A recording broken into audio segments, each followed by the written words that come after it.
Good morning, friends. Myself Kedar Badeka, and today I am taking the 11th lecture of our material science and metallurgy. Right? In the last lecture, we are try to discuss and we are start the another new chapter, which is the powder metallurgy. In yesterday's chapter, we uh, try to understand about the basic definitions of the powder metallurgy, what is the applications of powder metallurgy, how the powder metallurgy is become an alternative options against the another manufacturing process like the casting, welding, brazing, right? Then forming, forging. So, in yesterday's, we are discussing the few steps of the powder metallurgy, right? The definitions, introductions, the steps which is involved in the powder metallurgy process, how the uh, product is to be made from the powder metallurgy, right? These are the steps of the powder metallurgy.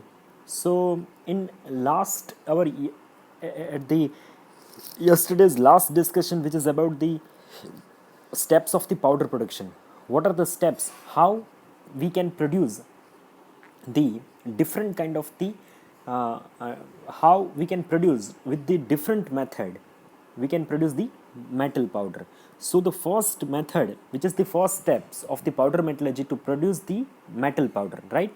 And to produce the metal powder, there are the few different techniques are there, and we can use that techniques to produce the powder. So we start with the basic methods of the powder production with the first, which is the atomizations, right? What is the atomization? It produces a liquid metal stream by injecting molten metal through a small orifice. The stream is broken up by jets of insert gas और air. तो ये जो atomisation है, वो atomisation के अंदर powder कैसे perform कर रहा है?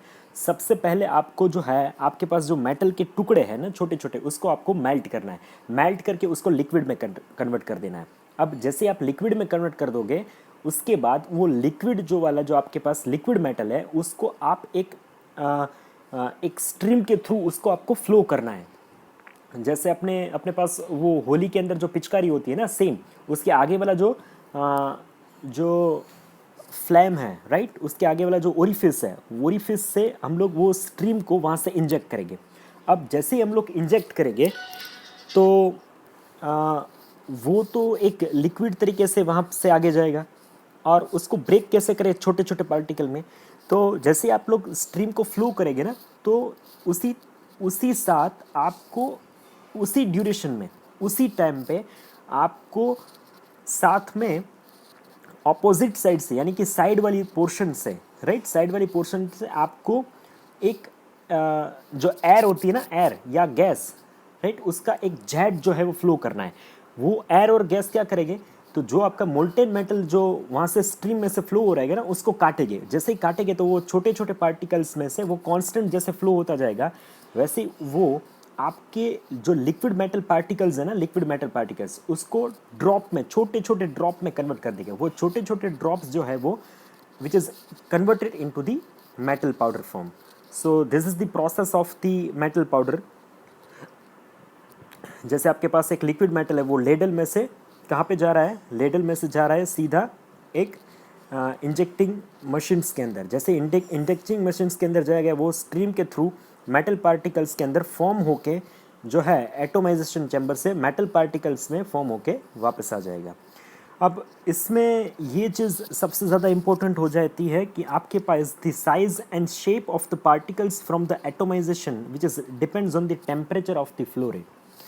अब कितने साइज़ के पार्टिकल्स जो है वो जनरेट हो गए, वो किसके ऊपर डिपेंड करेगा? वो डिपेंड करेगा आप किस फ्लो रेट से आप इंजेक्शन ट्यूब में से उसको फ्लो कर रहे हैं, राइट. आपके जो नोज़ल है आगे वाला, राइट, वो नोज़ल के साइज़ क्या है, एंड आपकी जो जेट है वो किस प्रेशर के साथ, उसकी कैरेक्टरिस्टिक्स जो है वो काफ़ी डिपेंड्स करती है. When the water is used to create a slurry metal powder and leave a liquid at the bottom of the atomization chamber. आप वाटर को भी यूज़ कर सकते हो उसको काटने के लिए. The water which is cool the metal faster and higher the production rate. अब जैसे वो ड्रॉपलेट्स नीचे गिरेंगे तो नीचे वाले पोर्शन पे आप क्या चीज़ कर सकते हो, वहाँ पे वाटर आप रख सकते हो। पानी के अंदर जैसे ही बूंदे गिरेगी तो वो पार्टिकल आसानी से जल्दी से वो सॉलिड हो जाएंगे, राइट। सो जैसे आपके फिगर में दिख रहा है कि एक आपको सबसे पहला फिगर दिख रहा है कि स्पेरिकल जो है वो एटोमाइजेशंस के आपको पार्टिकल्स जो है वो आयन पार्टिकल्स आपके साथ मिल रहा है, right, from the liquid, right. Then second which is the irregular rod like chemical decomposition mechanical communications. अब मैकेनिकल कम्युनिकेशंस के अंदर ये जैसे रोड साइड्स जैसे पार्टिकल्स हैं वो आपके मिलने के ज़्यादा चांसेस हैं। Then the rounded atomization chemical decomposition जो है वो भी कभी कभी इस कैरेक्टरिस्टिक्स है, वो टोटली डिपेंड करेगा कि आपके नोज़ल में से कितने फ्लूइड से आपका लिक्विड मेटल जो है वो स्प्रेड हो रहा है, आपका नोज़ल की साइज़ क्या है, नोज़ल का जो आगे वाला जो जहाँ से हम लोग थ्रो करने वाले हैं लिक्विड मेटल को, उसका डायमीटर क्या है, कितने प्रेशर से वो उसको थ्रो कर रहा है। सो ये सारी चीज़ जो है वो काफ़ी डिपेंड्स करती है। ये आप देखोगे तो ये छोटे छोटे जो है ये मेटल पार्टिकल्स है, ये मेटल पार्टिकल्स का जो माइक्रोस्ट्रक्चर जो एक इमेज होता है, ये इमेज ये आपको दिख रहा है। अब the next process of converting the metal powder which is the reductions of the metal oxides। अब ऑक्साइड यानी ऑक्साइड चीज़ से आप काफ़ी वाकिफ़ हैं, राइट। हमने इससे पहले जो चैप्टर पढ़ा था विच is the corrosion, right, corrosion and corrosion prevention. अब कोरोजन के पीछे जो प्रोसेस है वो कौन सी प्रोसेस है, क्योंकि कोरोजन लगने के पीछे जो है वो ऑक्साइड फॉर्मेशंस जो है वो सबसे बड़ा रीज़न है। तो एक चीज़ ये भी हो सकती है कि हम लोग मेटल के साथ ऑक्साइड जो है वहाँ पे उसका सिक्रेशंस करवाएं, उसको ऑक्साइड का कॉन्टेमिनेशंस करवाएं। जैसे ऑक्साइड का कॉन्टेमिनेशंस होगा तो मेटल क्या होगा, वो बारीक बारीक पाउडर के फॉर्म में वहाँ पे ड्यू टू द कोरोजन है वो ऑक्साइड के थ्रू जो है वो वहाँ पे आपका मेटल अलग होने लगेगा, राइट। सो ये एक प्रोसेस हो सकती है, a process that use the gases as a reducing agents। next the hydrogen and the carbon monoxide जो है वो हम लोग यूज़ करके उसको गैस में कन्वर्ट कर सकते हैं, right.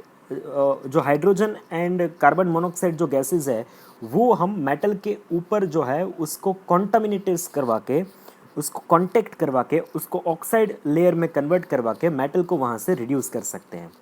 And the also known as a removal of the oxygens, that is the oxides, right। a very fine metallic oxides are reduced to a metallic state। ये छोटे छोटे जो बारीक पाउडर्स है इस फॉर्म में मेटल जो है वो वहाँ से अलग होना स्टार्ट हो जाता है। A spongy and the porous powder are produced. जो अब इस मेथड से जो पाउडर होगा ना वो थोड़ा स्पंजी होगा, आप उसको प्रेस कर सकते हो, थोड़ा बहुत ज़्यादा बारीक होगा ना। जैसे आप देखो कि आपका टेल्कम पाउडर होता है वो कितना बारीक होता है, कितना बारीक होता है। तो उस चीज़ से जो है वो ये चीज़ क्लियर ज़्यादा हो जाएगी कि आप उसको आप थोड़ा सा कंटेंट लेकर आप उसको प्रेस करने की कोशिश करोगे ना, तो प्रेस जैसे ही वो प्रेस हो जाएगा ना तो आप थोड़ा सा एक वॉल्यूम के अंदर आप जैसे टेल्कम पाउडर आपने हाथ के अंदर ले लिया, राइट। अब आप जैसे प्रेस करोगे ना तो उसका जो नेचर होता है ना वो स्पंजी होता है। जो आपका हाथ का जो इम्प्रेशंस होता है ना, आप जैसे अपने उंगली से उसके ऊपर प्रेस करने की कोशिश करेंगे तो उंगली का जो इम्प्रेशंस है उसमें प्रेस हो जाएगा, because there is a some kind of the spongy nature or some kind of the porous nature in the powders। so इससे जो पाउडर जो पोरस पाउडर होगा इसलिए जो shape of the metal oxide which is like that जो आपके सामने figure में दिख रहा है, एक यूनिफॉर्म फॉर्म के अंदर जो है एक स्पेरिकल जो है वो मेटल पाउडर यहाँ पे आपको नहीं होगा, अचीव नहीं होगा, right. Then the another method which is the electrolytic depositions and the carbonyls. अब इलेक्ट्रोनाइटिक डिपोजिशंस जो है वो कैसे होता है, जैसे हम लोग पहले स्कूल में पढ़ते थे। अब ये भी थोड़ा कंसेप्ट हमने कोरोजन के अंदर स्टडी किया हुआ है, राइट। ये electrolytic composition decomposition that means the some method is work as a anode and some method which is work as a cathode. और इस तरीके से एक मेटल जो इलेक्ट्रिकली ज़्यादा एक्टिव होगी वो जो कम एक्टिव होगी वहाँ से मेटल का जो है वो डिकम्पोजिशन स्टार्ट करेगी. So the electrolytic decomposition is utilized either the aqueous solutions or a fused salt. जैसे इलेक्ट्रोलाइट सॉल्यूशन के अंदर हम लोग जो है वो एज अ फ्यूज्ड सॉल्ट यानी जो नमक होता है ना, वो पिघला हुआ नमक जो है वो एज ए इलेक्ट्रोलाइट जो है वो यूज़ कर सकते हैं. जैसे ही अपना मेटल जो है उसके साथ वो केमिकली रिएक्ट होगा तो उसके साथ केमिकल डीकम्पोजिशन से वो मेटल पाउडर है जो वो फॉर्म होना जो है वो चालू हो जाएगा. So make the purest powder that's are available which is the dendritic electrolytes, right. अब इससे एकदम बारीक पाउडर जो है, एकदम प्योर पाउडर है, ये केमिकल कंपोजिशन से प्रोड्यूस्ड किया जा सकता है.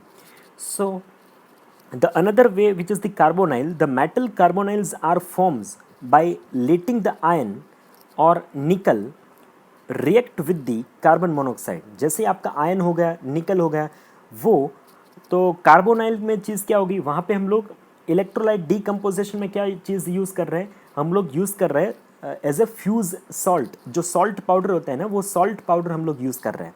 अब इसी चीज़ में यहाँ पे क्या चीज़ करेंगे हम लोग, जो कार्बोनाइल है वहाँ पे क्या करें, जैसे आपका मेटल आयन हो गया, उसके अंदर सपोज निकल है, तो ये जो दो मेटल है ना, वो जैसे ही वो कार्बन मोनोक्साइड के साथ रिएक्ट करेगी तो due to that reactions the metal powder formation will be start. The reduction product is decompose to iron and nickel. उसको ये एक मोनोक्साइड है, वो आयन और निकल को वहाँ से डीकम्पोज करेगा, अलग करेगा, and form A small dense uniform spherical particle. तो ये जो है वो कार्बन मोनोक्साइड है, वो इस चीज़ के अंदर जैसे अपना आयन हो गया, स्टील हो गया, राइट, निकल हो गया, उसके अंदर जैसे ही मोनोक्साइड रिएक्ट करेगा केमिकली, तो वो वहाँ पे after certain period of time the metal powder is start to form in the small dense uniform spherical powder form, right. अब आप देखोगे तो ये आपके सामने दिख रहा है कि एटोमाइजेशन से जे आपका जो हो गया वैसे ही जो है वो कार्बोनाइल से प्रेसिपिटेशंस होके एक लिक्विड में से जो है वो मेटल पार्टिकल्स वहाँ से फॉर्म हो रहे हैं.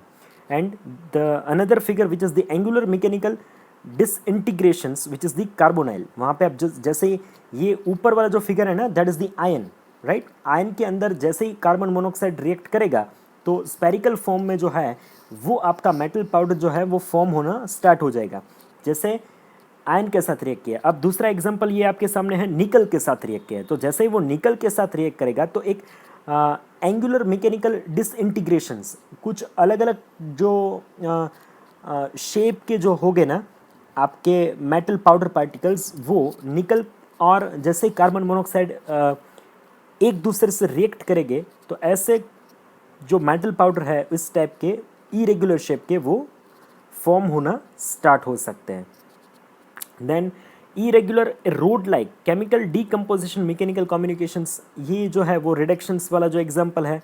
Then a flake mechanical communications, ये छोटे छोटे फ्लैक्स जैसे जैसे एक बारीक छोटा सा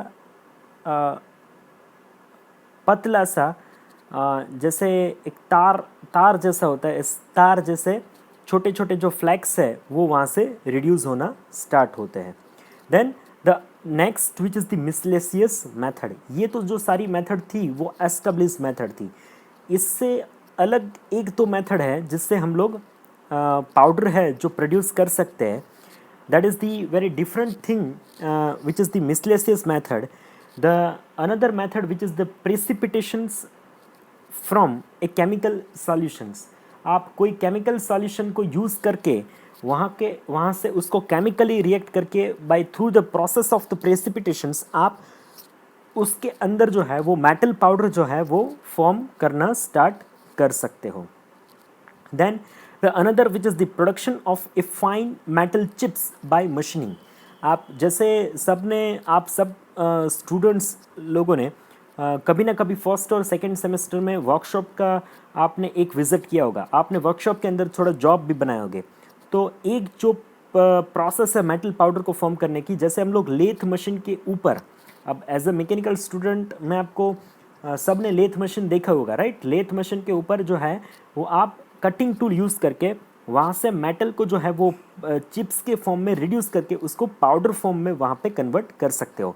and last which is the vapour condensations, आप मेटल को जो है वो वेपराइज करके हाई टेम्परेचर के ऊपर उसको हीट करके वेपराइज करके उसको फिर सॉलिड करके, right.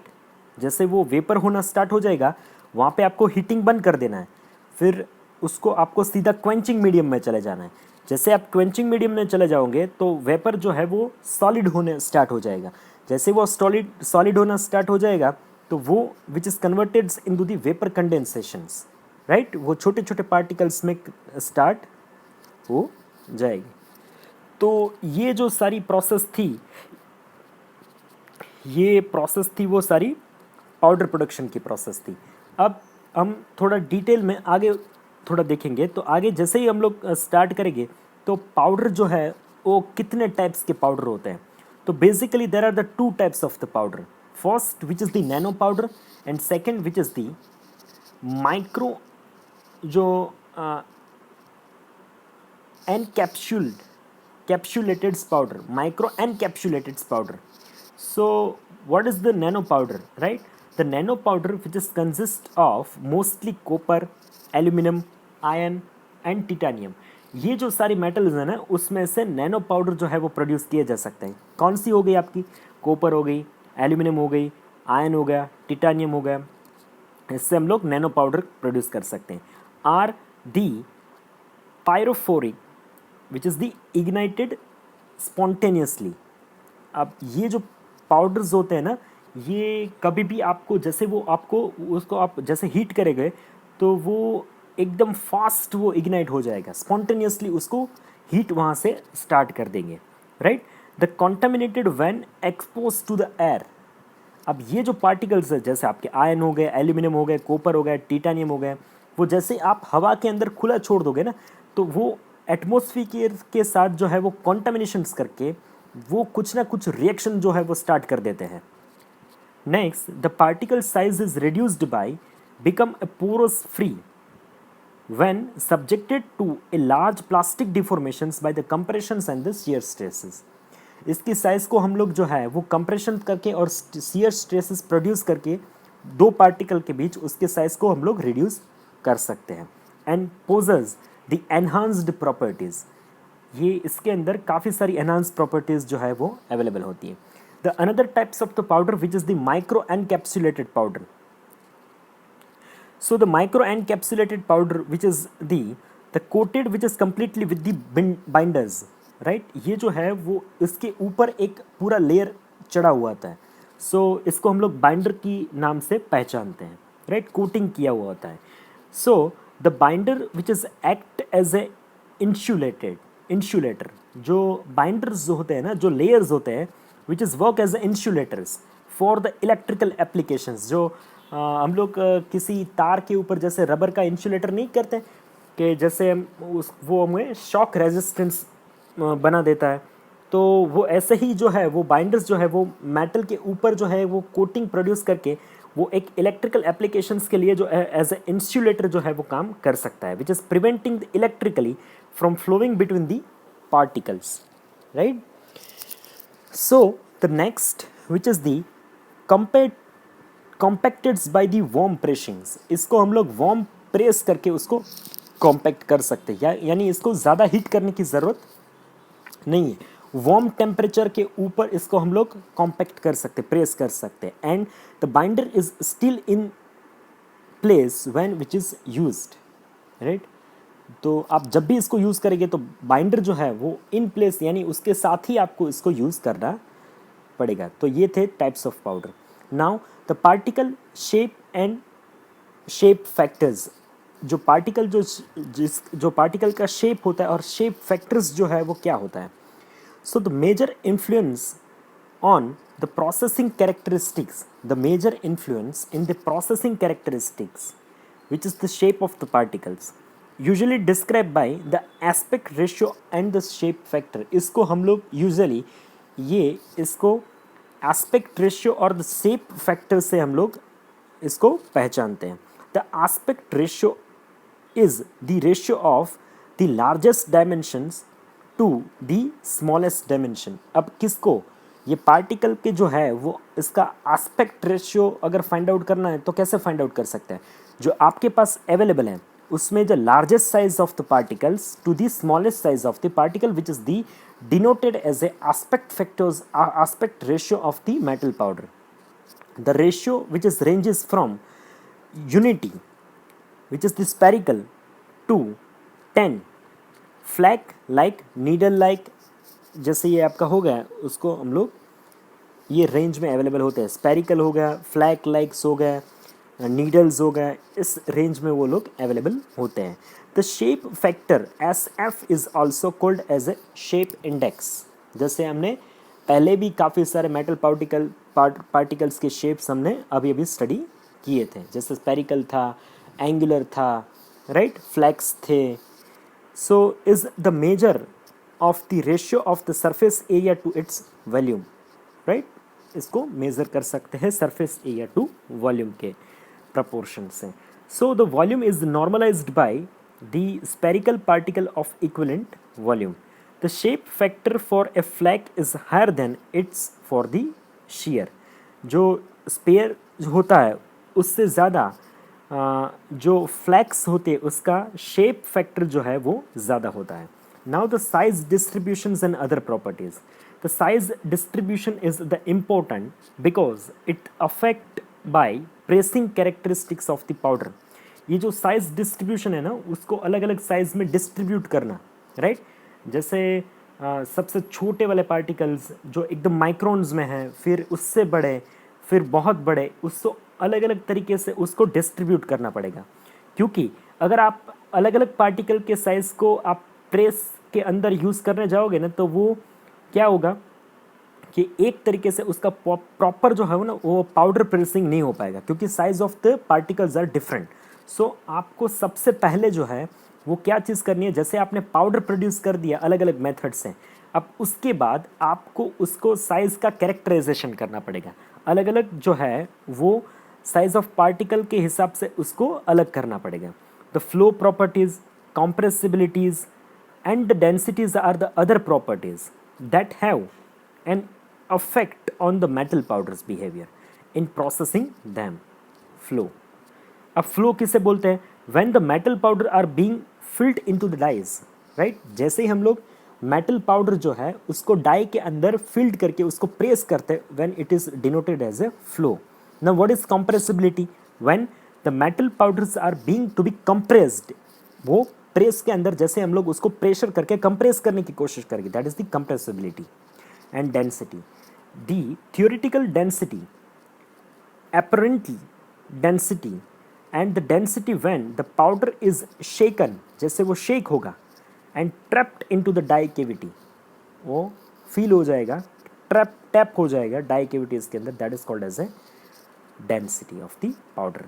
The steps of the powder metallurgy which is the powder production. तो अब जो पहला स्टेप्स था पाउडर प्रोडक्शन का, वो काफ़ी अलग अलग मेथड से जो है वो उसको पाउडर हम लोग प्रोड्यूस कर सकते हैं।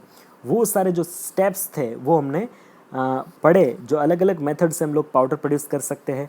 Then the next step which is the blending and mixing. अब आपको जैसे आपने पाउडर प्रोड्यूस कर दिया, अब आपको क्या चीज़ करनी है कि जैसे आपने पाउडर प्रोड्यूस कर दिया तो उसका साइज़ और साइज़ कैरेक्टराइजेशंस के ऊपर से उसको आपको अलग अलग तरीके से उसको छन के, राइट, जो पार्टिकल साइज है उसके हिसाब से उसको अलग करना है, राइट, और फिर उसको मिक्स करना पड़ेगा। Then the third step which is the compactions, fourth which is the sintering and fifth which is the finishings. So we start the blending of the metal powder. जैसे ही हमने पाउडर के particle को size के according अलग अलग कर लिया, उसके बाद जो नेक्स्ट स्टेप अपना आएगा that is the blending of the powders. So what happen in the blending of the powder, the blending or which can be mixing is the next steps in the powder metallurgy, must be carried out under controlled conditions to avoid the contaminations or the deteriorations. ये जो process है वो काफ़ी control तरीके से जो है कोई किसी भी चीज़ का इसके साथ एटमॉस्फेयर का कंटामिनेशन ना हो, इस तरीके से ये प्रोसेस जो है की जाती है. The deterioration is caused by excessive mixing and caused the shape to be altered, or the particle which is hardened causing the compaction which is process which is to be difficult, right? जैसे ये चीज़ आपका deterioration कैसे होगा, यानी आपने excessive कोई mixing जो है वो आपने ऐड कर दिया, जैसे कोई लिक्विड ऐड कर दिया, तो ये शेप के अंदर काफ़ी ऑल्ट्रेशंस जो है वो आपको दिखने लगते हैं. अब शेप के अंदर ऑल्ट्रेशंस हो जाएंगे तो फिर उसको कॉम्पैक्ट करने के अंदर काफ़ी डिफ़िकल्टीज आती है, right. Is done for the several significant reason. ये जो है वो काफ़ी अलग अलग रीज़न से किया जाता है. The reason for the blending, हम ब्लेंडिंग क्यों करते हैं? To impart a special physical and a mechanical properties and characterizations. ये स्पेशल एक फिजिकल और मैकेनिकल कैरेक्टरिस्टिक्स प्रॉपर्टीज़ को अचीव करने के लिए एक तो प्रॉपर ये ब्लेंडिंग किया जाता है. Proper mixing is essentials to ensure the uniformities of the mechanical properties throughout the part. ये जैसे ही आप पाउडर मेटलर्जी से जो भी पार्ट को मैन्युफैक्चरिंग करने वाले हो, तो ये हम लोग इसलिए इसको पाउडर को मिक्स करके इसलिए यूज़ कर रहे हैं क्योंकि जो प्रोडक्ट पूरा बनेगा वो पूरा जो है वो पाउडर मिक्स करके हम लोग बनाएंगे, तो सारे प्रोडक्ट के अंदर, सारे साइज और शेप के अंदर प्रोडक्ट के एक तरीके की आपको मैकेनिकल प्रॉपर्टी, सपोज ये हार्डनेस हो गया, स्ट्रेंथ हो गया, राइट, ये आपको मिलेंगे. Next, even one metal can have a powder very in the size and shapes, right. यानी आप जैसे अलग अलग डिफरेंट मटेरियल पाउडर्स को यूज़ करके कोई पार्ट बनाने वाले हैं, तो ये चीज़ पॉसिबल हो सकती है कि different metal have a different size and shape of the particles. So हम लोग प्रॉपर उसको मिक्स कर देंगे ना, तो फिर आगे वाले जो चांसेस है डिफ़िकल्टीज आने के, वो वहाँ से रुक जाएंगे. The ideal mix is one in which all the particles of each materials are distributed uniformly. इसका मिक्सिंग करने का, ब्लेंडिंग करने का जो आइडियल मेथड है वो कौन सा है?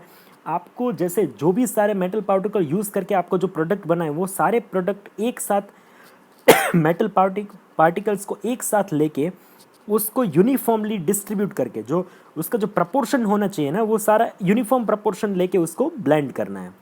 The lubricant is to be mixed with the powder to improve the flow of the metal. अब इसको मिक्स करने के लिए हम लोग थोड़ा लुब्रिकेंट यूज़ करते हैं, ताकि ये इसको आगे वाला जो स्टेप है, ये स्टेप क्या है, उसके बाद का जो स्टेप है दैट इज़ द कॉम्पैक्टिंग. अब कॉम्पैक्ट करने के लिए जो फ्लो ऑफ द मेटल्स होगा ना, वो ज़्यादा इम्प्रूव हो जाएगा. एक पार्टिकल, जैसे हम लोग lubricant which is work as a some kind of the glue, right, एक पार्टिकल को दूसरे पार्टिकल के साथ जोड़ के रखेगा. उसके बीच जो फ्रिक्शन हो सकता है ना, वो फ्रिक्शन को रिड्यूस करता है. सो it will reduce the frictions between the metal particles and improve the dyes of life, right?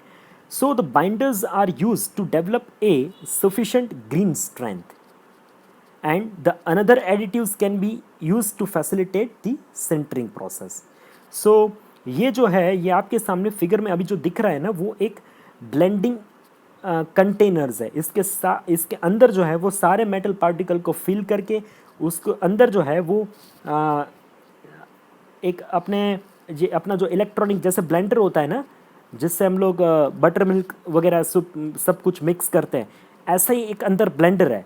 वो ब्लेंडर क्या करेगा, जैसे हम लोग लुब्रिकेंट जो है वो उसके अंदर डाल देंगे, तो उसके बाद जो है ना, वो पूरे सारे मेटल पार्टिकल को अंदर जो है वो प्रॉपर तरीके से ब्लेंड करके मिक्स करके यहाँ से हमें नीचे जो कंटेनर से हैं हम लोग वापस मेटल पार्टिकल, मिक्स पार्टिकल्स को ले सकते हैं. Now what are the hazards of the blending? क्या चीज़ हैज़ार्डियस कंटेंट्स, क्या चीज़ हैज़ार्डियस है ब्लेंडिंग के अंदर? Sometimes the metal particles are explosive. कभी कभी क्या चीज़ होती है कि मेटल पार्टिकल्स जो है ना, वो काफ़ी एक्सप्लोजिव होते हैं because of the high surface areas to volume ratios. Mostly aluminium, magnesium, titanium, zirconium, thorium, ये जैसे कुछ रेडियो एक्टिव्स है, जिरकोनियम, थोरियम, ये काफ़ी एक्सप्लोजिव मटेरियल्स होते हैं, राइट। और इससे जो है वो ह्यूमन लाइफ को काफ़ी एक डेंजरस फील जो होता है, क्योंकि ये रेडियो एक्टिव मेटल्स है। तो जैसे ही आपका जिरकोनियम और थोरियम, तो इसको हम लोग ब्लेंड करेंगे ना, तो ब्लेंड करते समय जैसे ह्यूमन जो बॉडी है वो उसके साथ अगर कांटेक्ट में आती है, तो वो लॉन्ग टर्म के ऊपर जो है वो ह्यूमन बॉडी के अंदर जो है वो काफ़ी डैमेजेस जो है वो क्रिएट कर सकते हैं। Most be blended stores and handle with the great care, इसको सबसे एक ग्रेट केयर के साथ जो है वो हैंडल और मिक्स किया जाना चाहिए और स्टोर किया जाना चाहिए। what kind of the precautions we have to take care during the blending, so the grounding equipments हो सके तो ऐसे इक्विपमेंट ब्लेंडिंग के अंदर यूज़ करो जो ग्राउंड लेवल पे है, जिससे आप एक तरीके से एक ह्यूमन कंफर्ट के अंदर देख के उसको ब्लेंड कर सकते हो। जैसे कोई एलिवेशन पे हो, हाइट पे हो, ऐसे इक्विपमेंट्स यूज़ ना करें ब्लेंडिंग करने के लिए। Then the preventing the sparks नहीं होने चाहिए, जैसे स्पार्क्स हो गए तो रेडियो एक्टिव एलिमेंट्स हो गए तो फिर हैज़ार्डियस होने के चांसेस ज़्यादा हो जाता है। Avoiding the friction as a source of the heat, frictions नहीं होने चाहिए, यानी फ्रिक्शंस होने से वो मेटल पार्टिकल्स एक दूसरे के साथ फ्रिक्शन होके हीट को प्रोड्यूस करके आपको हैज़ार्ड कर सकते हैं। Then avoiding the dust clouding, then open the flames, avoiding the flames and avoiding the chemical reactions, ये सारी चीज़ को आपको ध्यान में रखना पड़ेगा। Then next third step of the powder metallurgy, which is the compactions of the metal powder. Now what happen in the compactions? Compacts यानी some kind of the pressing actions between the metal particle. पहले हमने क्या किया, तो हमने अलग अलग तरीके से मेटल पार्टिकल्स को पाउडर के फॉर्म में कन्वर्ट किया, राइट। उसके बाद उसका साइज कैरेक्टराइजेशंस के हिसाब से जो भी साइज थे उस हिसाब से उसको अलग अलग साइज के पार्टिकल में कन्वर्ट किया। उसके बाद उसको ब्लेंडिंग और मिक्सिंग चैम्बर में लेके गए और वहाँ पे लुब्रिकेशन को यूज़ करके उसको प्रॉपर तरीके से ब्लेंड कर दिया। अब इसको प्रेस करने के लिए हमें क्या कहें, कॉम्पैक्ट करने के लिए, राइट, कंप्रेशन फोर्स देने के लिए हमें we are using some kind of the dies and punch, right. So what happen in the compactions of the metal powder, the third step in the powder metallurgy process, which the blended powder are placed into various shapes in dies, right। जो blended powder है वो आप dice के अंदर जो भी, यानी die और पंच क्या होगा कि डाई के अंदर ऐसा एक कैविटी होगा जिस शेप का आपको जो है वो प्रोडक्ट बनाना है। जैसे आपको मैं बताऊँ कि गणपति भगवान की मूर्ति बनानी है, राइट, तो आपके डाई के अंदर एक ऐसी रेप्लिका होगी, एक ऐसी कैविटी होगी जो ऐसा ही शेप, जैसा गणपति भगवान का शेप होता है ऐसा शेप जो है वो आपके डाई के अंदर होगा। जैसे ही आप क्या चीज़ करोगे कि मेटल पार्टिकल होगा ना, मेटल पार्टिकल जो ब्लेंड करके आपने लुब्रिकेट करके रखे, वो आपने क्या कर दिया कि वो कैविटी के अंदर, वो डाई के अंदर आपने फिल कर दिए। फिर आप उसके ऊपर थोड़ा प्रेस करोगे, प्रेशर अप्लाई करोगे, तो वो चीज़ क्या हो जाएगा कि वो एक मेटल पार्टिकल दूसरे मेटल पार्टिकल के साथ वो due to the effect of the compressions एक दूसरे के साथ ज्वाइंट करने की कोशिश करेंगे और अल्टीमेटली जो डाई के अंदर जो गणपति भगवान का शेप है वैसा ही शेप जो है वो आपके मेटल पार्टिकल्स जो है वो एक दूसरे के साथ बॉन्ड होके अचीव कर लेंगे। So the purpose of the compactions is to obtain a required shape, density, particle to particle contact and to make the part sufficiently strong for the further processing, right. यही चीज़ हमने discuss की। The green compact is also pressed powder and is very fragile and can be crumbled like the chalk. तो ये आपको अभी आपकी figure के सामने जो अभी इमेज दिख रही है वो क्या चीज़ है, तो जो रेड वाला जो चीज़ है ना, रेड वाली ऊपर वाली फिगर की मैं बात कर रहा हूँ, वो दो पार्ट है, वो डाई है, राइट। अब नीचे वाला जो है वो दैट इज़ द ब्लू वाला पार्ट जो इंजेक्शंस है। आपने इंजेक्शंस को नीचे ले लिया, राइट। जैसे अपना इंजेक्शन नहीं होते, हम लोग उसके अंदर क्या करते हैं, खींच के उसके अंदर कुछ भरते हैं, राइट, लिक्विड भरते हैं, फिर इंजेक्ट करेंगे। तो अभी जो इनिशियल कंडीशंस के अंदर मैंने क्या किया, जो ब्लू वाला जो सिलेंडर जैसा पार्ट दिख रहा है वो मैंने नीचे ले लिया। अब ये रेड वाले डाई के अंदर मैं क्या चीज़ करूँगा कि अपना मेटल पाउडर है वो अंदर फिक्स कर लूँगा। जैसे ही मैंने मेटल पाउडर जो है वो फिक्स कर दिया, अब नीचे से मैं इंजेक्शन को प्रेस करूँगा। जैसे ही मैंने इंजेक्शन को प्रेस कर दिया तो वो जो ग्रीन जो रेड वाला डाई है ना, डाई के ऊपर जो ग्रीन वाला पोर्शन है, that is the metal powder जो है, जो डाई का शेप है, वो डाई का शेप है, वो शेप जो है वो मेटल पार्टिकल्स जो है वो अचीव कर लेगा। तो इस तरीके से हम लोग अब ये पार्टिकल टू पार्टिकल बॉन्ड करके एक ऐसा ही शेप जो है वो अचीव कर सकते हैं। ये आपको दिख रहा है जो एक्चुअल फिगर जो होती है ना, एक्चुअल कैसे काम करता है। जैसे आपको एक टॉप पंच दिख रहा है, वो पंच ऊपर से प्रेस करेगा, इंजेक्टर जो है वो नीचे से प्रेस करेगा, और बीच में जो आपके डाई और इसके अंदर डाई के अंदर जो आपके मेटल पार्टिकल्स है वो दोनों तरीके से कॉम्पैक्टिंग प्रेशर के थ्रू जो है वो पार्टिकल टू पार्टिकल जो है वो एक साथ बॉन्ड होके वो अपना एक यूनिफॉर्म जो शेप है वो अचीव कर लेंगे। So the density of the green compact which is depends on the pressure which is to be applied, वो प्रेशर के ऊपर काफ़ी इंपॉर्टेंट चीज़ है। The important factor in the density is the size distributions of the particle. इसके अंदर एक pressure हो गया, एक the size of the particle, ये चीज़ आपका बहुत ज़्यादा इंपॉर्टेंट है। If the particles are the same size then there will be always be a porosity, एक वैक्यूम, एक छोटा सा बबल होने के चांसेस वहाँ पे रहते हैं। So the next which is the higher the density higher the strength and elastic modulus. जैसे डेंसिटी हायर होगी तो आपका स्ट्रेंथ भी हायर स्ट्रेंथ मिलेगा, और ज़्यादा इलास्टिक मॉड्यूलस भी मिलने के चांसेस ज़्यादा बढ़ जाते हैं। The higher the density higher the amount of the solid metal in the same volume and then the higher strength is achieved. So ये जो ग्राफ है वो सेम चीज़ आपको रेकमेंडेड कर रही है कि जैसे आप कॉम्पैक्टिंग प्रेशर को इंक्रीज करोगे तो उसके साथ जो है वो आपका पाउडर कॉम्पैक्ट होकर जो डेंसिटी है वो काफ़ी डेंसिटी वो इंक्रीज हो जाएगी। Now what will happen in the compactions to achieve a greater densities require an external pressures, यानी दो तरीके से आपको एक्सटर्नल प्रेशर्स अप्लाई करना है। जैसे हमने पहले जो फिगर में देखा था, ये आपको मैं प्रीवियस वाला फिगर देखा हो, तो हम लोग दो तरीके से जो प्रेशर अप्लाई कर सकते हैं। ऊपर जो है वो टॉप पंच है, राइट, वो पंच भी प्रेशर करेगा। नीचे से जो पार्ट जो कॉम्पैक्ट वाला कॉम्पैक्टेड पार्ट है, जो पार्ट कॉम्पैक्ट होने वाला है मेटल से, वो चीज़ है। और नीचे से जो है वो हमने प्रीवियस फिगर में देखा था, जो इंजेक्टर्स है वो भी नीचे से प्रेस करेगा। यानी ये कॉम्पैक्शंस के लिए जो है वो सबसे ज़्यादा जो इंपॉर्टेंट थी, that is the external pressures. Now this what is the stages of the compactions. Compactions के अंदर जो क्या क्या स्टेजेस हो सकते हैं, जैसे ही आप देखोगे तो जो पहला वाला फिगर है, वो पहला वाला फिगर के अंदर हम लोग नॉर्मली जो दो तरीके से जो है दोनों साइड से प्रेशर जो है वो इंक्रीज कर रहा है। सो जैसे हम लोग इंक्रीज करेंगे तो मेटल एक particles of one particle of metal which is try to join with the another particles of the metal.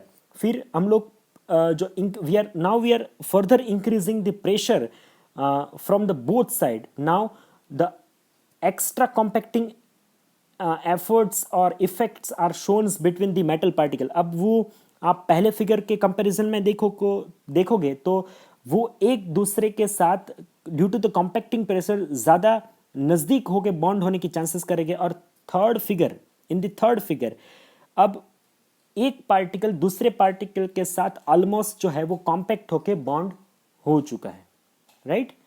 So this is the figure of the conventional compactions जो हमने पहले जो देखा था, वो सेम जो है वो फंडामेंटल्स है।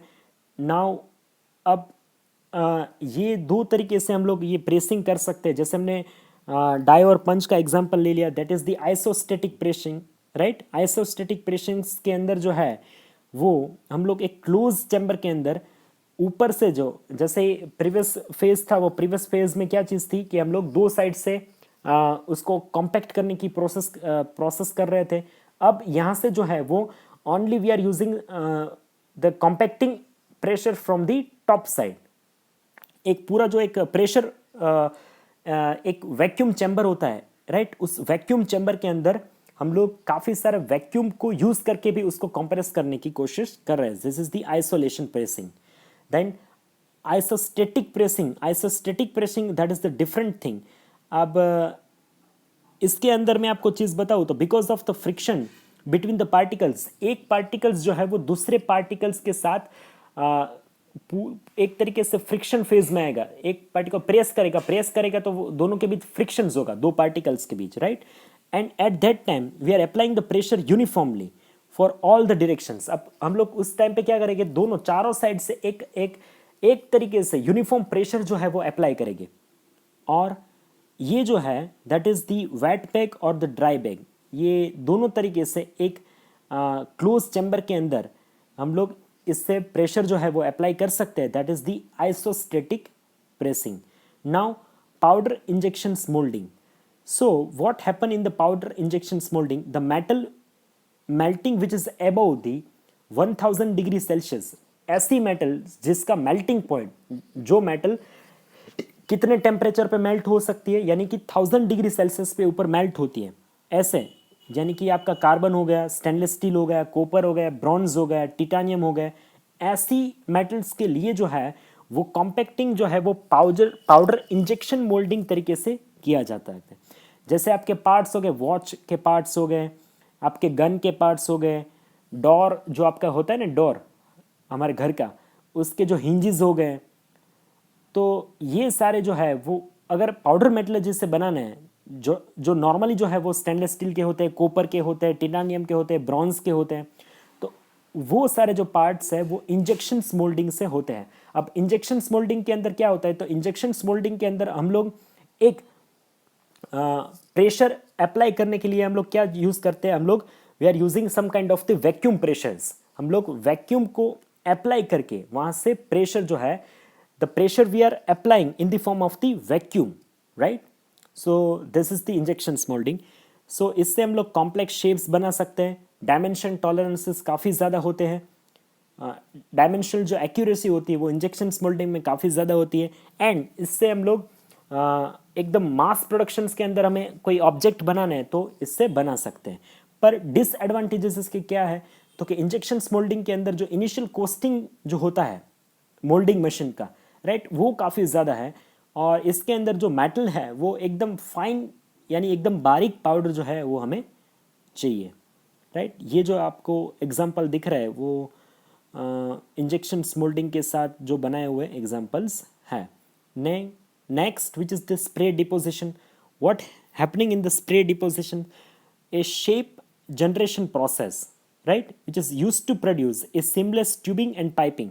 जैसे आपके पाइप्स हो गए ना, पाइप जो अंदर से होलो होते हैं, वो पाइप अगर आपको बनाना है तो ये स्प्रे डिपोजिशन से हम लोग कर सकते हैं। And which is produce a 99% of the solid metal density or the spray process. The other compacting and shaping process which is the powder rolling process or rolling compaction, दो roll के बीच से जो है उसको हम लोग कॉम्पैक्ट करके एक प्रोडक्ट जो है वो बना सकते हैं। देन द एक्सट्रूजन, ये एक्सट्रूजन दो टाइप के होते हैं, फॉरवर्ड एक्सट्रूजन और बैकवर्ड एक्सट्रूजन्स। यानी हम लोग एक तरीके से आगे थोड़ा पुश करके उसको बना सकते हैं डाई के थ्रू, और एक डाई ऐसी होती है जो हम लोग बैकवर्ड स्ट्रोक के अंदर जो है उसको पुल करके उसको कंप्रेस करके ऐसे पाउडर को कॉम्पैक्ट कर सकते हैं। देन द प्रेशरलेस कॉम्पैक्शंस, बिना प्रेशर के हम लोग कॉम्पैक्शंस कर सकते हैं। एंड द सिरामिक मोल्ड, और सिरामिक मोल्ड के अंदर भी हम लोग कॉम्पैक्शंस जो है कर सकते हैं। तो आज का जो लेक्चर था इसके अंदर हमने आज पाउडर मेटलर्जी के 3 स्टेप्स जो है वो डिस्कस करने की कोशिश की थी, राइट। कल हमने पाउडर कॉम्पैक्टिंग प्रोसेस जो है वहाँ तक स्टार्ट करने का हमने आज से स्टार्ट किया था कि किस तरीके से पाउडर को प्रोड्यूस किया जा सकता है, different method of producing the powder वो हमने डिस्कस की, राइट। फिर ब्लेंडिंग और मिक्सिंग प्रोसेस को हमने डिस्कस किया।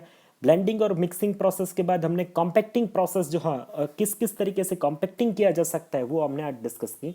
कल हम लोग सिंटरिंग और फिनिशिंग प्रोसेस डिस्कस करेंगे, यानी ये पाउडर मेटलर्जी का जो प्रोसेस होता है ये पूरा प्रोसेस कल कंप्लीट हो जाएगा और उसके साथ हम लोग उसके एडवांटेजेस, डिसएडवांटेजेस, लिमिटेशंस और एप्लीकेशंस को कल देखेंगे। तो ये कल के चैप्टर में, कल के लेक्चर से ये चैप्टर जो है powder metallurgy, it will be complete, right. So कल ये 12 लेक्चर से, कल हमारा 12th लेक्चर होगा, ये 12 लेक्चर में हम लोग कंपेरेटिवली 4 चैप्टर जो है वो हमारे सिलेबस से कंप्लीट हो जाएंगे। सो आज के लेक्चर के अंदर आपको कोई भी कंफ्यूजन है, कोई भी डाउट है, तो you can ask me in the comment sections, right. If you have any query, doubts, you can ask me in the comment sections. और ये लेक्चर आपको देखने के बाद आपको अपना एनरोलमेंट नंबर जो है वो एनरोल वहाँ पे कमेंट सेक्शंस के अंदर लिखना है। If you have